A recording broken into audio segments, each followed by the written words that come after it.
Good evening. My name is Adriana Leaplaza. I am currently an MFA student studying creative writing in Spanish here at NYU, and also this year's NYU Department of Spanish and Portuguese Languages and Literature MA Scholar, together with my classmate Apolinar Islas. It is an honor for me to welcome you to Translating the Tradition, organized by the King Juan Carlos Center. Master's students can organize one event a year independently, and we are very happy to be hosting poet and Pulitzer Prize Jericho Brown and Colombian translator Andrea Cote and Spanish Nieves García today. The poetic voice of Jericho Brown invites us on an intimate journey of vulnerability and unusual beauty, a powerful and heartbreaking cry to accompany those who often suffer alone, a political declaration and manifesto that exposes the violence against non-white bodies. Brown's poetic voice searches within itself, as well as his place in the world, a world structured by violence, by national history, by myth. This poetic voice talks to the body and uses it as a vehicle for travel, but also as a fight. Jericho's poetry takes hold of us, transforming us, forcing us to stop. The fragility in his work are themes developed in detail, sometimes from a religious or mythological point of view. Because of Andrea and Nieves, both the translators of the book, Spanish readers can find solace in his work as well. We welcome Andrea Cotes and Nieves Garcia to discuss how Jericho Brown's words can continue to be transformative across language barriers. The translator's mission is to ensure that the world can engage with his poetry without sacrificing its original intent. Thanks to you, we can all enjoy Jericho's poetry in Spanish, and his unlikely heartbreaking story can find an even greater audience than it has now. Lastly, thank you to our moderators, Yaissa, Jiménez, and Jorge Sánchez, who will be talking to Jericho, Nieves, and Andrea. Jorge Sánchez is a Puerto Rican artist and writer, and the arts coordinator of the University of Pennsylvania and the Mellon Foundation Initiative. Dispossession in the Americas, the extraction of bodies, land, and heritage from La Conquista to the present. Jorge lives with HIV. Jorge texts, photographs, and curation projects addresses the Latinx experience, HIV, AIDS, and sexual dissidence. Yaissa Jiménez is a Dominican poet, writer, and screenwriter addicted to observation and sound. Her work is on the Afro-Antillean Caribbean experience with a special focus on the power of oral histories. She's a performer of slam poetry, winning the Abya Yala Americans Cup in Rio de Janeiro, Brazil this year, and heading to the 2022 World Tournament. She has published 2 books of poetry, and in 2022, she will publish her first anthology of fiction. For the audience, you can write the questions you want to ask in the chat. Thank you so much. Welcome you all. Thank you, Adriana, Mariela, and the Creative Writing MFA in Spanish at NYU. Our acting director also, Lila Semborain. You know, our MFA program in Spanish was founded by powerful women, Lila, Mariela, and Silvia Moloy. So I always love to remind myself and everyone of this. So thank you for helping Yaissa, Adriana, and I facilitate this talk. To start, I just want to say before we read the bios of the panelists and begin the conversation that just because we're on Zoom, giving an appearance of immateriality, it doesn't mean we don't acknowledge the land where New York University, the King Juan Carlos Center, and the Zoom Corporation have built their institutions. Land acknowledgements are not just historical, they are part of our present and part of ourselves. So to begin our conversation, I want to note that New York University and the King Juan Carlos Center stand on the indigenous territory known as Lenape-Hocking. Yaissa will now present our special panel with us tonight. Hello, everyone. I want to start presenting Nieves García Prados.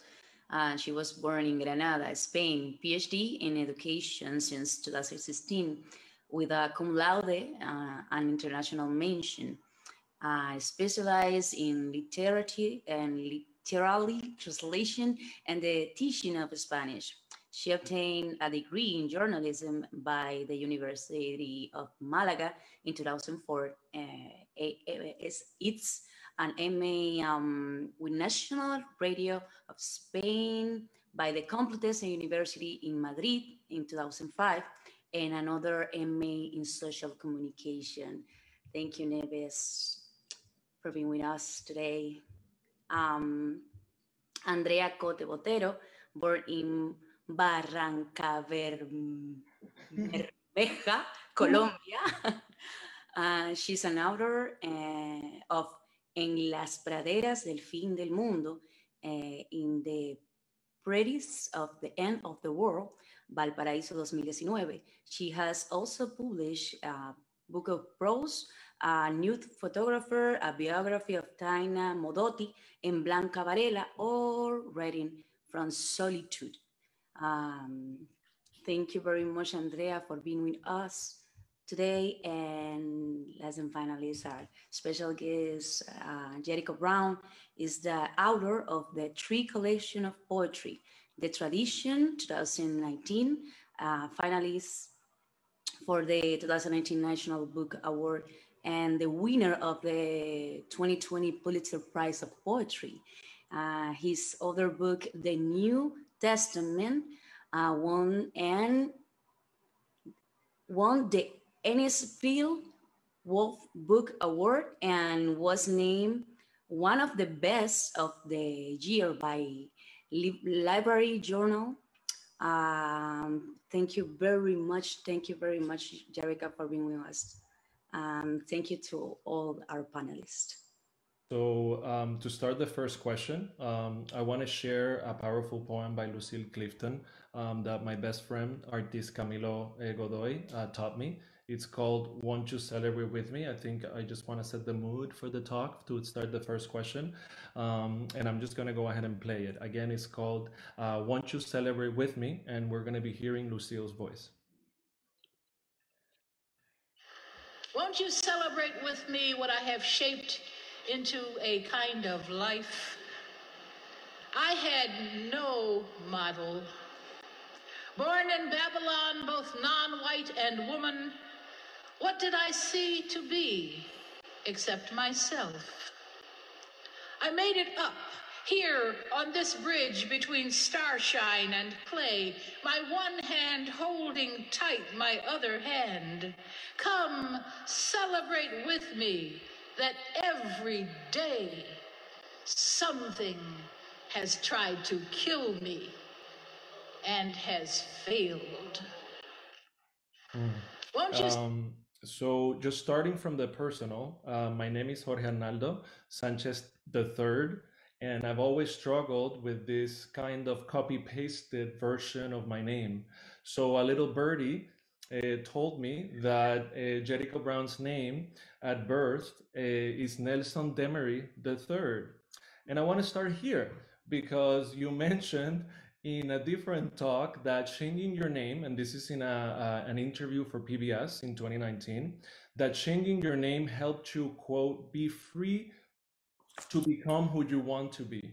So do you think this is true for translation? So for example, and this is a question I think for all 3 panelists to begin the conversation, as these poems are translated to another language, in this case Spanish, do they also, like Jericho Brown, build an identity around them? And welcome. Oh, thank you, Jorge. You're so nice.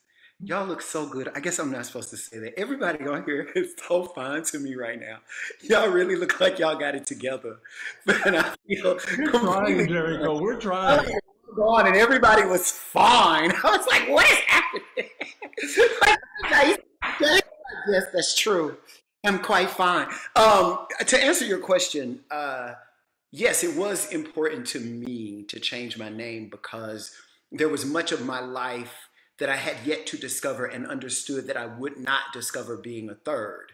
As long as I was walking around with my father's and my grandfather's names, I felt beholden to the future that they had in mind for me, as opposed to the future that I could create for myself.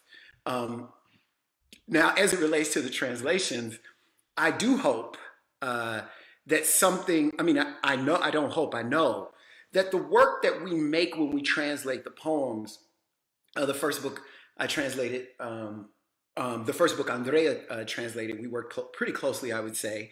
You can ask her, she's here, pretty closely together. She would call me on the phone and she's like, this word, Jericho, really, this word. But I know that what we ended up with was a kind of Uber version of that book. That book does say, the first book we translated was the New Testament, that book, the New Testament, does say what the original book said in English, but in many ways it says more because it has more, because it was better collaborated upon, and because there's a way that because we were reaching for words, we were also calling forth meanings that could be further opened up. I wish I had examples in front of me, but I think they'll come out you'll actually hear them as we're reading poems. There are certain things, you know, and y'all know this as poets, when you're writing a poem, there are things that you'll say because you understand that a word or a phrase points not just to what's on the page directly, but something about that word or phrase will point to history or will point to some other sense of a thing. And because I was able to move, thanks to Andrea, because I was able to move from English to Spanish, I could see that reaching even further. To answer, I hope that answers your question, Jorge. I also feel completely out of control of it, though, and not able to track it because I don't speak Spanish. So there is a way that I have an understanding with my friends who do speak Spanish, like, oh, this is what happened. You know, when the books first come out, my Spanish-speaking friends come to me and say, oh, this is a good translation, Jericho. And I say, oh, is it really good? So yeah, to answer you. Okay, how about for Andrea and Nieves? Like, what are your thoughts in terms of identity and translation? Should I speak in Spanish or English? Hi, Jericho. It's so Como nice. mejor te sienta, however better you feel. Well, I speak better Spanish, but I want to try to switch because I want for Jericho to, you know, like to practice in Spanish. Yeah, so I will switch. But one thing that I like, it was really special for me to translate that first book. And actually, I should say that I also run a lot of things by Nieves because she was my co-translator, even before being my actual co-translator from that first book. But one of the things I realized was that you know, when an author is involved in the process of translating it, there is all these, especially because this kind of book, it deals a lot, like all Jericho's writing deals a lot with violence that it's intrinsically included in language.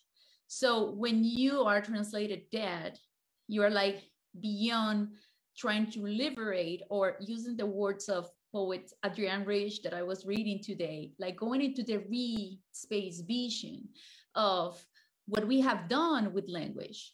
And since he's using, like he's all the time like bringing out that tension back, you know, in his way, like with a masterful control of the form and technique, never being descriptive, never being didactic. That's why that's why we have invested so much time in this guy, because it's really wonderful. But there's one incredible thing that happens when you translate Jericho. It's like, when you deal with that violence in Spanish, that, for example, racial violence, violence with the police, etc., you have to translate it into 21 different dialects, at least. And then that conversation becomes like almost impossible. And it gives you back the idea that one of the beautiful things about translation is all this sense of failure, and how this failure is your like biggest treasure because you could never reuse it. Mm-hmm. You can never actually erase the original. You can never, I mean, going back to the beginning, you can never totally take out that first name, but rewriting it, like, you know, scratching and like trying something else, you're like creating that trace.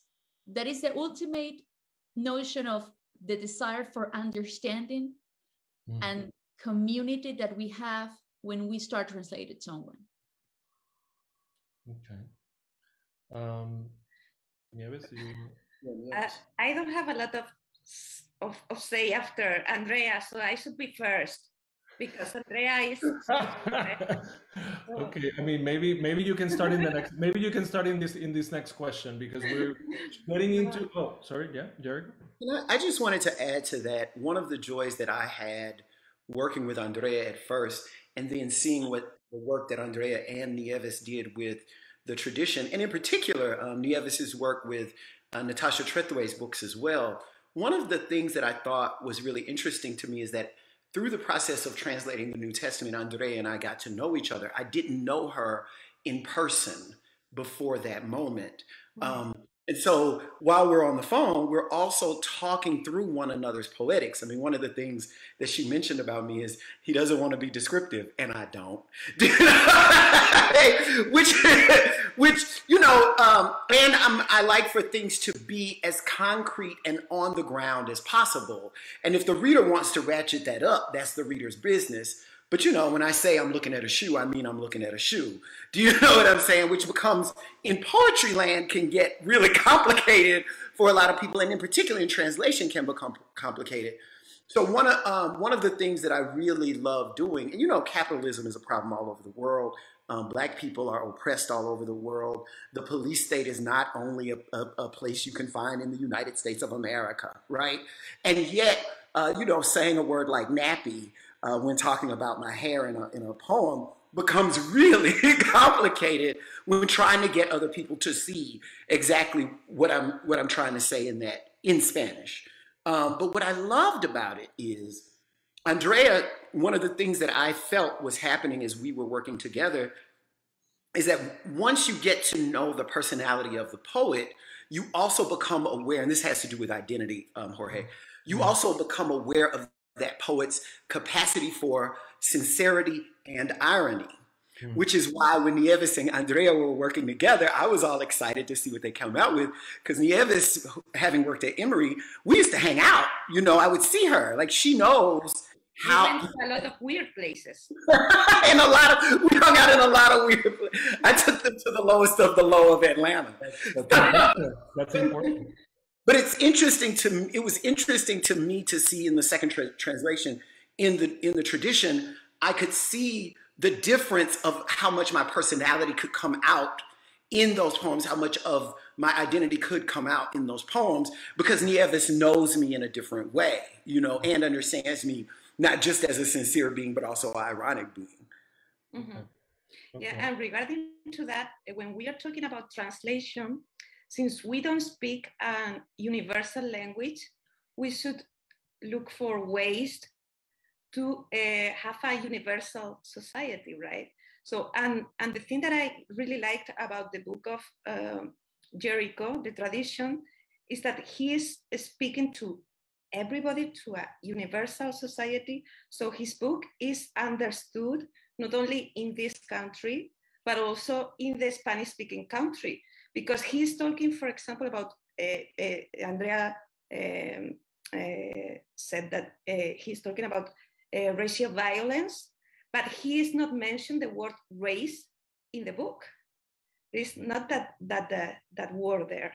So we can read that in Spain, in Colombia, in Mexico, and we can feel the violence against the body, the universal body.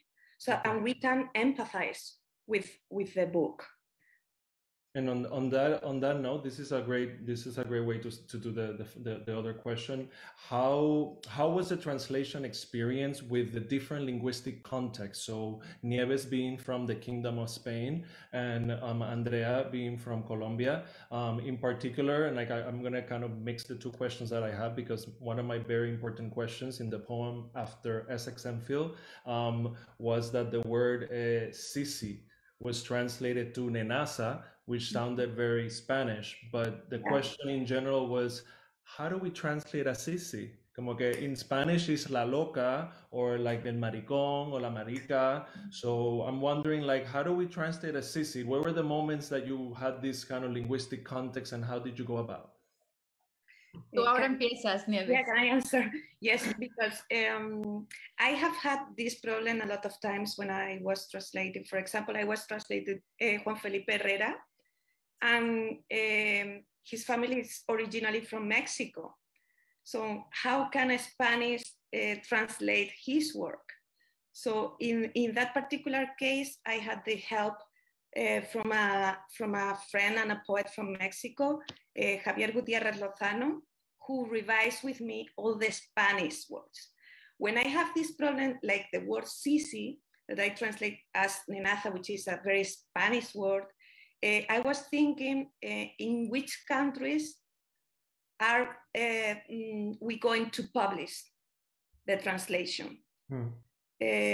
Because when I have this type of words, I have to choose. And I should choose, even if it is not the best word, the word that is understood in the country where it's going to be published, the book. Right. Okay. Y digamos que, exacto, hubo otros, sorry, and now I'm speaking in Spanish. Bueno, sí, porque es que hubo otros términos antes, como Jericho mencionó nappy. Y yo recuerdo haber hecho una lista de todas las maneras en las que se describe el tipo de cabello, el tipo de pelo, y era una lista eterna, ¿no? Entonces, siempre recordaba, porque lo que dijo Jericho hace un momento, cuando trataba de, digamos que hay una tentación para el traductor que es como, hay que reconocer en principio que traducir no es explicar, ¿ves? Pero esa es una tendencia difícil de vencer. Entonces yo siempre recuerdo algo que Jericho me enseñó, que es como entre lo abstracto y lo concreto, siempre elige lo concreto, ¿no? Entonces hay que solucionarlo con una imagen poética, porque lo importante no es ni siquiera que se entienda el poema que un autor escribió en inglés, sino que haya un poema en español. Y por eso, no sé si Nieves lo querrá mencionar, pero siempre también hay a otra tercera persona o alguien más, porque la traducción es muy así, ¿no? Porque la cosa es, hay que leer el libro después y el libro tiene que leerse como si hubiese sido escrito en español, ¿ves?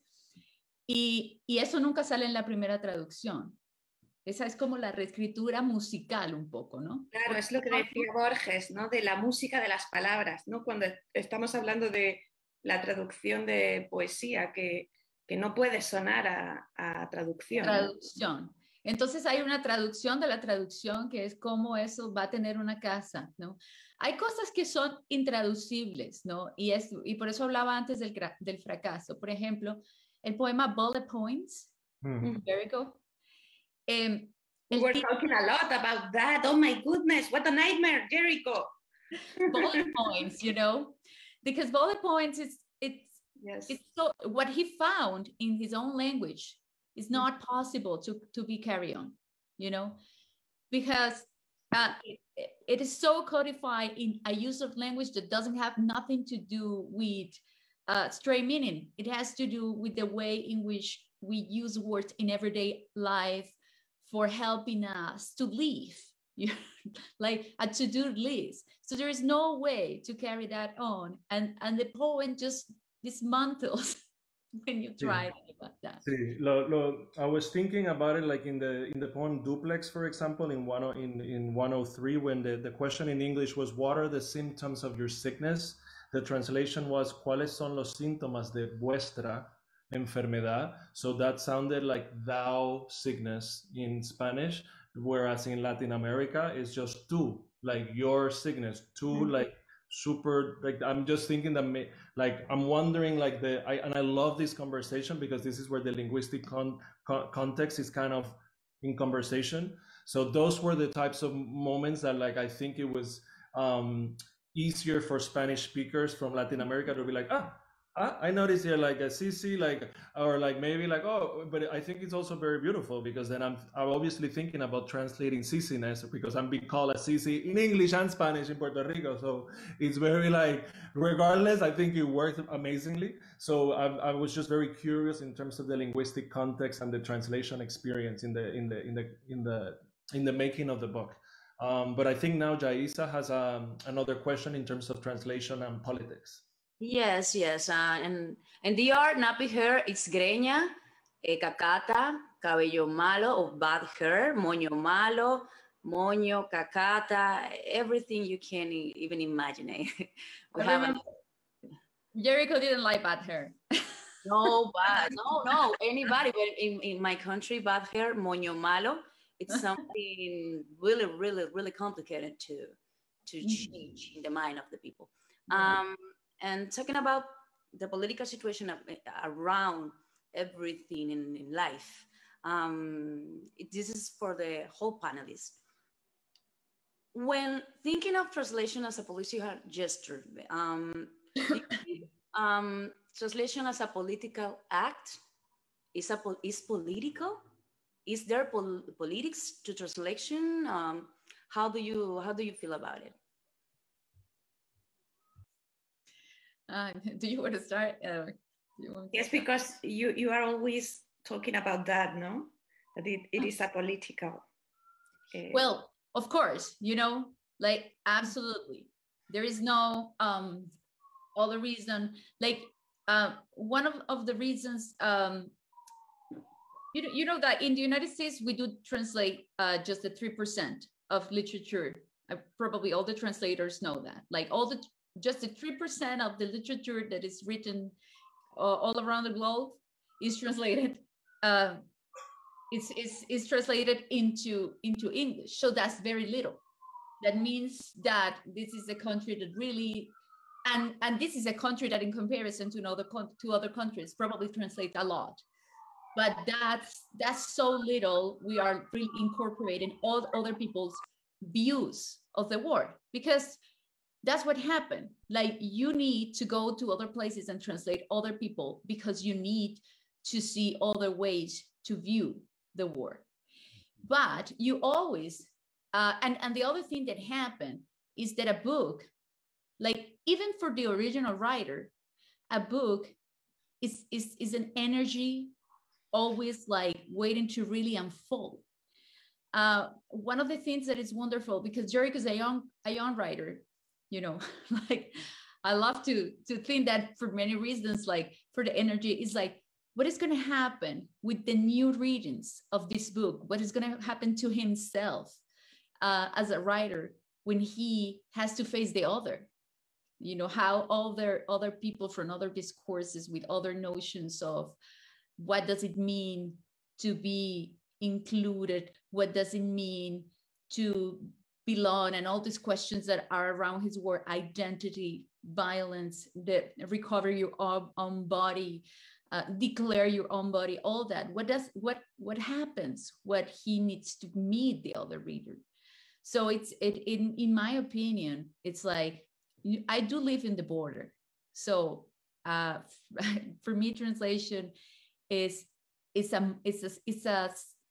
a model of society. It's basically that. Mm-hmm. And collective translation is even more beautiful because it means the desire to accept and understand. And it could have many outcomes, but it's basically that. It's an attempt to respect. And that's, of course, yes, political, in my opinion. Beautiful, thank you. that answer. Can I just add, Yaissa, as you know, and as everybody here knows, and everybody watching knows, access is always political. And we know that because of what we don't have access to. You know what I mean? Obviously, for instance, there are nations in this world that do not have access to a vaccine, and we live in a nation where nobody wants any. Do you know what I'm saying? So, I mean, anytime there's an opportunity to open up your mind, your intellectual life, your meditative life to the rest of the world, then that becomes dangerous to those of us who understand that all of that has been clamped down for a reason. My ability to communicate with you, your ability to communicate with me, makes a difference to what we can say to our people about one another. You know what I mean? Once you find out, and you know, on a level, I hate to talk about this a little, I don't want to be too personal, but I will say that when you have a Black queer person translated in another language, then the Black queer people in that other language suddenly have some evidence that they exist outside of their own world. And often, particularly for queer people of color, you're sort of looking around like, where is something that is like me? Am I crazy? Do you understand what I mean? And so translation changes that, I think. And there's a reason, I think, an actual purposeful reason, that there hasn't been a lot of that 3% is so low, as Andrea was saying. Having right now a really complicated situation in myself because as a Caribbean, I reading for first time in my life authors from the other Caribbean countries, and they speak English or French. And this is the first time in my life I'm reading them. And so this is Nieves and Andrea in Jericho. This is a big situation, a big, beautiful situation to Black people in the world. Really, really appreciated what translated, what you, Andrea, and Nieves are doing right now with Jericho poetry. It's just really a gesture of, thank you very much for that. Another question. The translation of the Tradition came out on December of 2020, right before the pandemic. How was the book launch of the translation and all the activities affect the book and the pandemic, all the around the pandemic affect this launch of this book? What happened with this publication in this kind of environmental context? Yeah, well, we started to work in the translation in 2019. We were working when Jericho won the Pulitzer Prize, and we were so happy because of Jericho. I was crying that day because it was in the middle of the pandemic. It was in March, at the end of March, I think, no? And we were working in that moment, but we have been working before. But in that moment was like, oh my goodness, what a responsibility, because he won the Pulitzer Prize in the middle of the pandemic. We didn't know the pandemic was like it has been. But we work during the pandemic. You know that in my case, for example, I have some time that I couldn't work because I was worried because what is going to happen for my family, for my friends, for myself, and I couldn't work for some months. And I resumed the translation with the poem Virus. So, and then we finished the translation, like I think at the end of September. And the publishing house wanted to publish the book before the end of the year because of its symbolic, that symbolic moment. So that was the reason that it was published at the end of the year. Andrea or Jericho, something to say? about this question. We can continue with the next, and it's about Jericho. I just wanted to say that they were working on my book, I think before it even, sort of right after the book came out, they were already working on translations of the book. And at the time, I was so upset because I'm a control freak. So, when Andrea translated the New Testament, it was after the book had been out for a while. And so I could go back and talk with her. I was sitting around at home. I wasn't on the road. So they started translating it just the moment that I had gone on this really dumb tour. I was doing something like 3 cities a week. I would do really dumb things like fly to Singapore and give a reading and fly back to the United States the next day as if I didn't want to see Singapore. Do you know what I mean? So they were really working and I was on the road. So I had no real opportunity to put my hands all over it, which turned out to be the best thing. We, instead of working via the phone as we had before, we were working mostly on email. And then when the pandemic hit, I was completely out of it. And after I won the Pulitzer, I got busy in a way that I didn't know. I didn't know that winning a Pulitzer Prize meant, more emails. So I mean, that makes sense, but I never thought about that. I had never thought about that. So yeah, I think the product turned out better because I didn't have I wasn't butting in. They could do their work. Amazing. I see a friendship right here with all of you. And this is my next question, because in my experience with my translators has become a friendship between us. And this is my question. That happened with you? You think you're friends? Because just friendship can affront that kind of a big challenge in life. Yeah, we were calling it a translation intimacy. Like, did you develop a translation intimacy? That's fights, that's conversations, hard work. Well, for me, it's of course, we love each other, and that's even when Jericho has every time less time to hang out with us, we still love him every time more, and we love his success.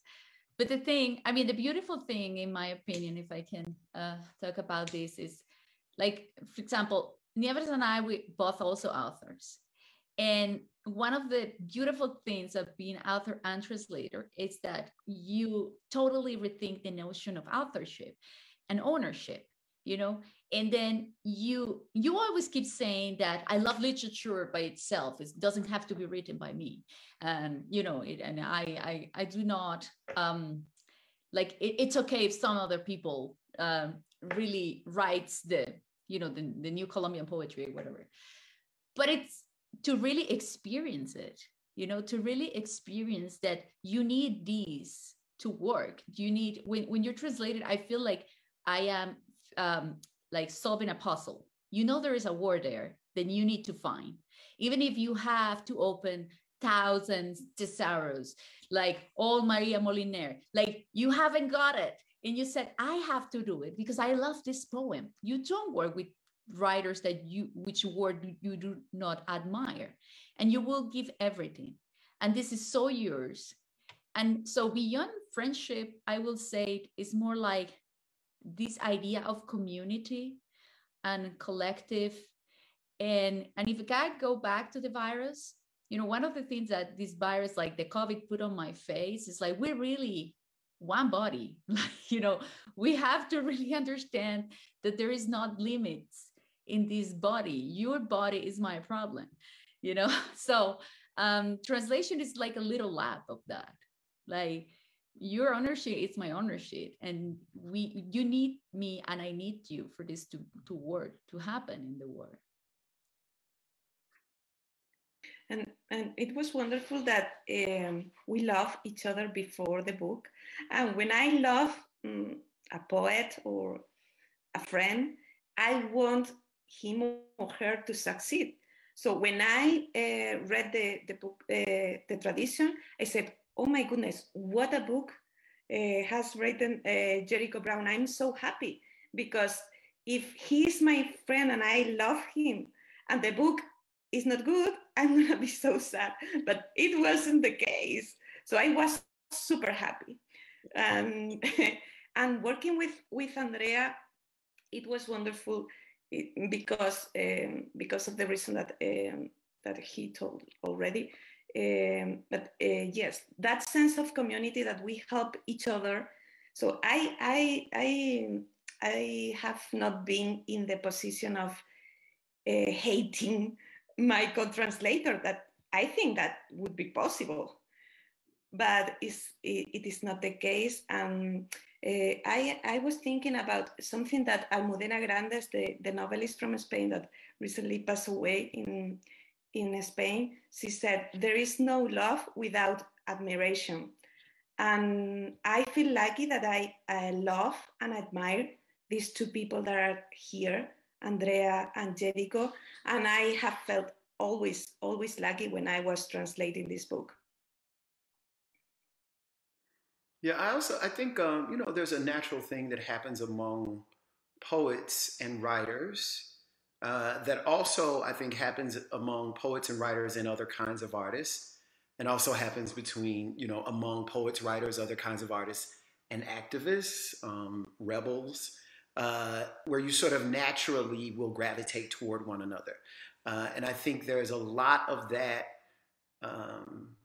that still exists in Spanish-speaking countries in ways that it doesn't exactly exist in the United States.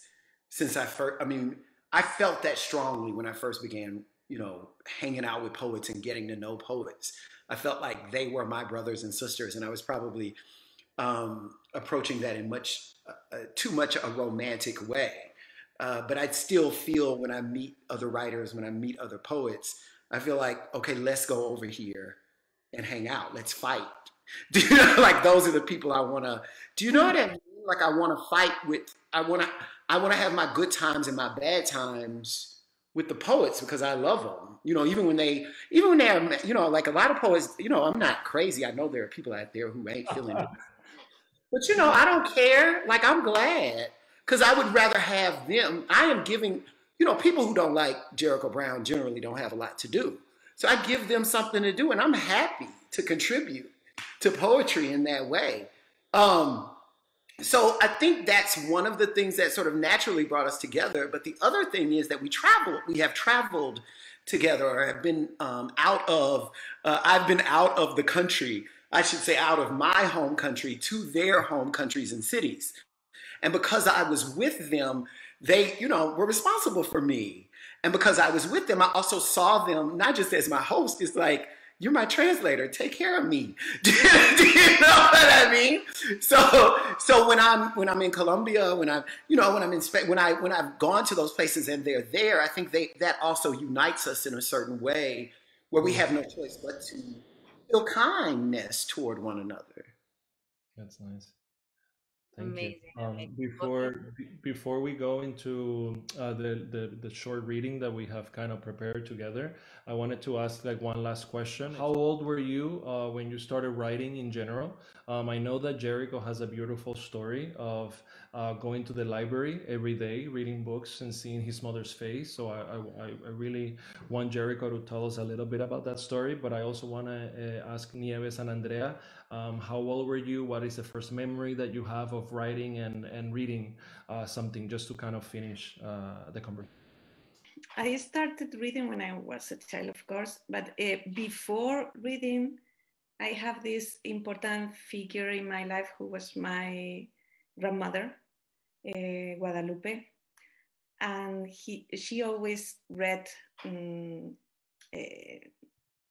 books for me, but she changed the story all the time, and I was like very anxious to start to read because I wanted to know if that crazy story was true or not. And I started to read in the library, of course, like Jericho, So I went to the library in my school, and I started very, very little. I can't remember how old was I, but very little. Yeah, I started reading when I was very young. The story Jorge is talking about is the fact that my mother was an improvisational genius, so when she couldn't afford childcare, she would instead take me and my sister to the library. And at the time, there was nothing to do in libraries but read books. You know, now when you go to the library, the first 2 floors are all computers. But my sister and I had no choice because there was nothing else in that library. Eventually, my sister, she was much smarter at being in the library than me. She figured out how to play records, and she figured out how to watch like these old VHS that you could watch like movies on their TV. And remember the VHS? I could never figure out how she was doing it. I was like, wow, you've really turned the library into a playground. But for me, I fell in love with poetry because poems were short. And I was 6 and 7 and 8 years old. And so I wasn't intimidated by that much of the page being taken up. I loved that. I felt like I had I would read a poem and turn the page like, oh, I did that. You know what I mean? And I remember the first time I finished the story Jorge wanted me to tell, the first time I finished the book, I got in the car and not really thinking about it. My mom, my mother asked us, you know, what did y'all do in the library today? And I said, Mommy, I read a book. And my mother made this face, and I think it's the reason. I think that one face is the reason I'm a writer. My baby read a book. I thought, oh, if I go to the library and just read a book, I could get my mom to do that all the time. It was my goal in life, was just to make my mother make that face when I was a kid. So. Thank you. Nieves, were you gonna? Sorry, Andrea, were you gonna maybe tell us this, share with us, or? No, like I have nothing really, fun to tell. Just one remark. Like of course, like I start reading as every writer, and I wanted to imitate what I read, to be part of that. But I do also start writing diaries. That's also that I always tell the students in our creative writing program to do, because I did it because I wanted to write my dates, like, what happened in my day. But I realized very soon that you never write what you know. You always write something else. And then it becomes addictive. Like, oh, I'm going to write what I did, but then something else will come up. What would it be? And so that's why writing is so wonderful, because you always write something that you didn't know you know. So that's it. And I can't stop doing it. Thank you. Well, thank you for this amazing conversation. We have prepared a special reading in English and Spanish between the panelists and us, the MFA students. So we selected 4 poems in the following order. As a Human Being with Jericho and Andrea. So Jericho reading in English, Andrea reading in Spanish. Dear Whiteness, Jericho reading in English, Yaissa reading in Spanish. After Essex Hemphill, Jericho and myself. And then the virus, Nieves and Jericho. And then this will be followed by a short Q&A with the public. Does that sound good? Cool. Okay, so I think we can start whenever we're ready with As a Human Being with Jericho and Andrea. I don't know who would want to go first. Okay, Jericho, perfect. As a human being, where is the happiness you have, happiness you deserve? They sit apart from each other, the way you and your mother sat on opposite ends of the sofa after an ambulance came to take your father away. Some good doctor will stitch him up, and soon an aunt will arrive to drive your mother to the hospital, where she will settle next to him forever, as promised. She holds the arm of her seat as if she could fall, as if it is the only sturdy thing.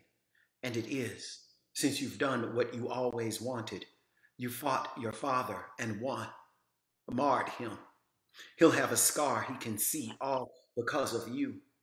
And your mother, the only woman you ever cried for, must tend to it as a bride tends to her vows, forsaking all others, no matter how sore the injury. No matter how sore the injury has left you, you sit understanding yourself as a human being, finally free now that nobody's got to love you. Como un ser humano, una cosa es la felicidad que tienes y otra la que mereces. Las dos se sientan separadas del mismo modo que tú y tu madre, cada uno en un extremo del sofá, después de que llegara una ambulancia para llevarse a tu padre.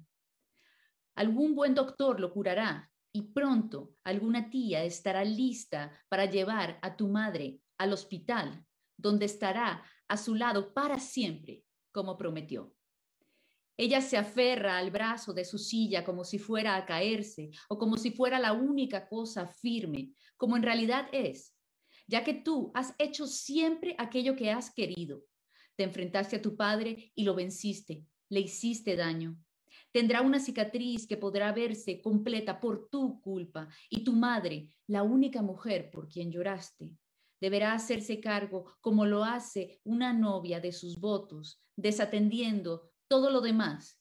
No importa cuánto duela la herida, no importa cuánto duela la herida sobre ti, porque al final te sientas sabiéndote tú mismo un ser humano libre, ahora que no hay quien deba amarte.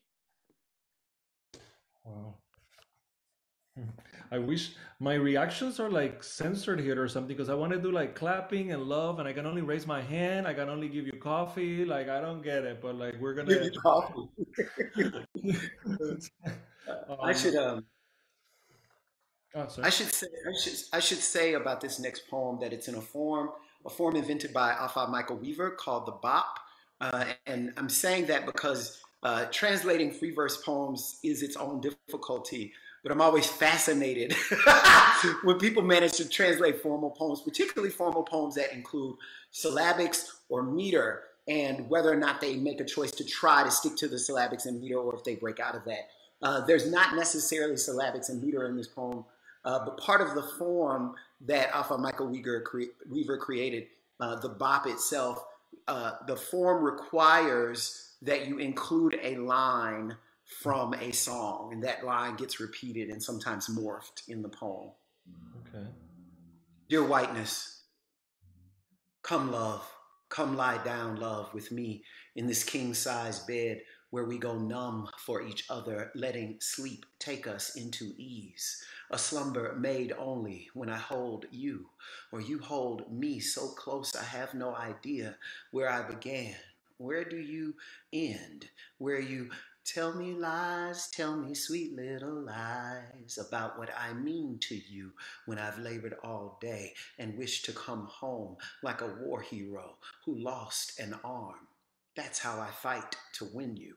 To gain ground, you are welcome to divide and name. See how this mouth opens to speak what language you allow me with the threat of my head cradled safe. Tell me lies, tell me sweet little lies of what you require. Intimacy, so industrious that when I wake to brush you from my own teeth, I see you in the mirror. I won't stay too long. When you look in that mirror, it will be clean. You'll be content, seeing only yourself. Was I ever there? Tell me lies, tell me lies. Querida blanquitud, ven, amor, acuéstate, amor, conmigo, en esta cama grande en la que nos adormecemos. Los dos dejamos que el sueño nos lleve hacia la calma, un letargo construido solo cuando te sostengo, cuando me sostienes cerca que desconozco. ¿Dónde empiezo? ¿Dónde terminas? ¿Dónde? Cuéntame, amor, una mentira. Cuéntame una mentira dulce sobre lo que yo significo para ti cuando he trabajado todo el día y deseo regresar a casa como un héroe de guerra que perdió un brazo. De esta manera lucho para conquistarte para ganar terreno. Tú eres bienvenido a dividir y a nombrar.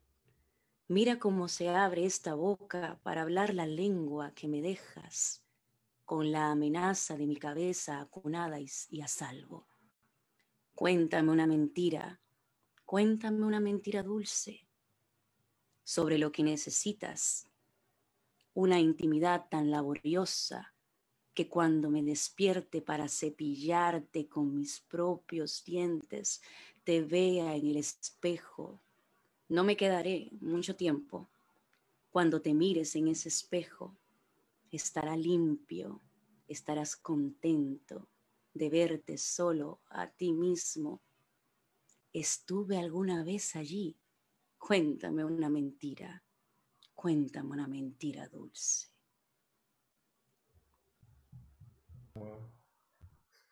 I just wish I could read my poem that way. That was a reading, honey. Thank you, Yaissa. That was great. We asked about translation being political, and I talked about access. For instance, the poems that we're reading now come from a book called The Tradition. And one of the things that the book does is it has these after poems, after Avery Young, after S.X. Hemphill, often poems after, in some cases, after artists who might not be known to the rest of the world, as they are not completely known in the United States of America even. Often artists who are queer and or Black. And this one is about one of my biggest influences, or it mentions, at least its title, mentions one of my biggest influences, the poet S.X. Hemphill. After S.X. Hemphill, the night is the night, so say the stars that light us as we kneel illegal and illegal like Malcolm X. This is his park, this part of the Capitol where we say please with our mouths full of each other. No one hungry as me against this tree. This tree, if we push too hard, will fall. But if I don't push at all, call me a sissy. Somebody ahead of me seeded the fruit-bearing forest. The night is my right. Shouldn't I eat? Shouldn't I repeat? It was good, like God. A la manera de Essex Hemphill. La noche es la noche. Digamos que las estrellas nos iluminan cuando ilegales nos arrodillamos, ilegales como Malcolm X.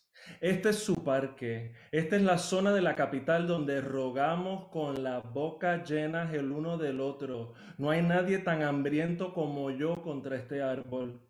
Este árbol que caerá si empujamos con suficiente fuerza. Pero si no lo empujo, me llama nenaza. Alguien antes que yo sembró el bosque de árboles frutales. La noche es mi derecho. ¿Acaso no debiera comerlo? ¿Acaso no debiera repetir que fue divino como Dios?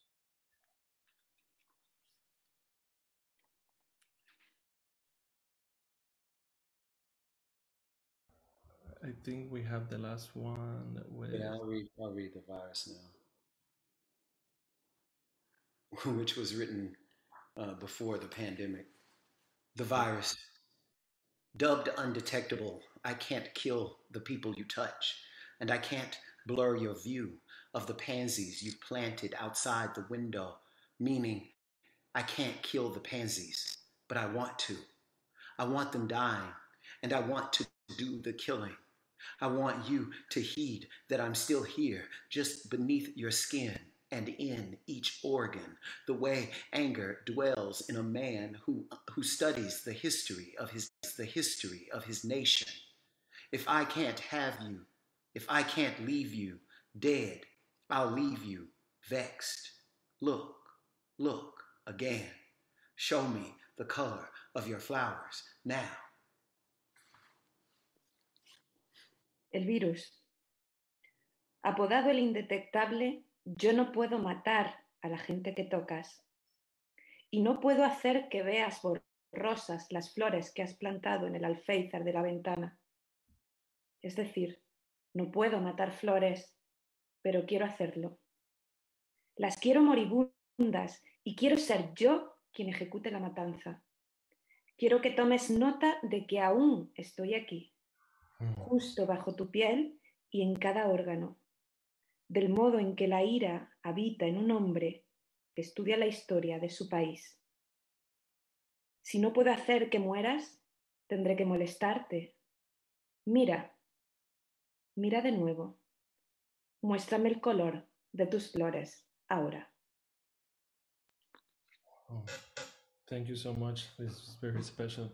Before we go into the Q&A, could we take like a group kind of selfie photo, like that everybody is just like this very special night. It's super special to have Jericho and the translators, and I look at Yaissa already like 1 second. Okay. I mean, everybody can grab their respect, but I'm just going to take one for posterity. Oh, sorry, I have to say 3, 2, 1. I'm sorry. Okay, so 3, 2, 1. Thank you. And then I'll share it, I guess, to everybody via email. But do Adriana, do we have any questions from the audience? Yes, dear Jericho, I have a question for you. It's actually for you and Yaissa. It's from Rachel Levalle. I wish Jericho and Yaissa would speak more about some of those race-specific terms, because there is something about these terms that need more examination. Speak more about race-specific terms? Yeah, I don't know. I'm wondering whether that was in relation to the word nap, like the conversation about the word nappy. So maybe we can start there, but we weren't clear either what the question. Well, I mean, I'm not. I wish I could. If I could just comb through every page of the book, I probably could give you an example. But since we're bringing up the word nappy, what's interesting to me about that word is obviously it's a word that can be used against a person, right? It's a word that could be used pejoratively. But if I'm talking about myself, I don't mean it that way. You know what I mean? If I'm talking about somebody I love, I don't mean it that way. As a matter of fact, I would prefer your hair be that way so that I can, feel more comfortable falling in love with you. So it's very difficult when the translation of that includes a word that means in English the word bad, because then things look as if the speaker of the poem thinks about that word in the way those outside of the speaker might think about that word. And I need it to be clear that a single word, this is often the word queer seems to work this way as well, that a single word, and if that's the case in a single word, we know how many times that can happen in something as small as a poem. The weight on each word is so heavy in a poem because you don't have a lot of space. You're purposely being brief, so you understand that each word has a different kind of weight as it comes, and that comes up a lot more. That seemed to have come up a lot more when it had to do with Blackness or with race. Even in a poem like Bullet Points, which is a poem that obviously has a lot to do with race. But the phrase in and of itself, bullet points, does not seem to have to be a phrase that has to do with race. But interestingly enough, this poem about police violence against Black people ends up having this title, which was very difficult to translate. Because that's something we say in English in the United States in particular, bullet points for list. And then, of course, I'm talking about literal bullets in the poem. So it sort of works in two ways that it was very difficult to find. The other thing, just in terms of terms, I avoid as much as I can abstractions. The reason I avoid them is I don't want to seem like I'm giving a speech or a sermon. And so when I'm writing a poem, I like for things to be as concrete as possible, which in some cases made things easier, and in other cases just made them much more difficult. Dear Jericho, I'm sorry, I missed a part, like an example that Rachel just wrote, and it is, for example, these words can be seen in English between places like New Orleans and New York. The word rag, for example, in the South, it is a washcloth. In Connecticut, it is a pad for menstruation, a filthy term. So I am really interested in hearing more from you two about what to do with those words. Mm-hmm. Yeah, I'm really not, I don't know what you do with those words. I mean, rag in particular, it is, interestingly enough, I grew up in a house where my mother was very careful to say things like face towel. She would say face towel, and she would say hand towel, and she would say drying towel, and then when I would go to other people's homes and they would say rag, I'm like, I don't want that. I don't want the rag, because and this is in the same city where I grew up. I had a mother who, literally was saying something different from what my other friend's mother was saying for what you clean your body with. So I don't know what you do about that. You sort of, you just push, you push. Adriana, do we have any other questions from the Q&A? I have a lot of great comments, but not questions. A lot of people saying that, are saying that the reading was beautiful. Thank you. Well, thank you everybody, for joining Jericho, Andrea, Nieves. Ha sido un placer. It's been really like a pleasure. Jericho, this is like a personal historic pleasure of mine to meet you, even if it's on Zoom. Thank you so much for joining us.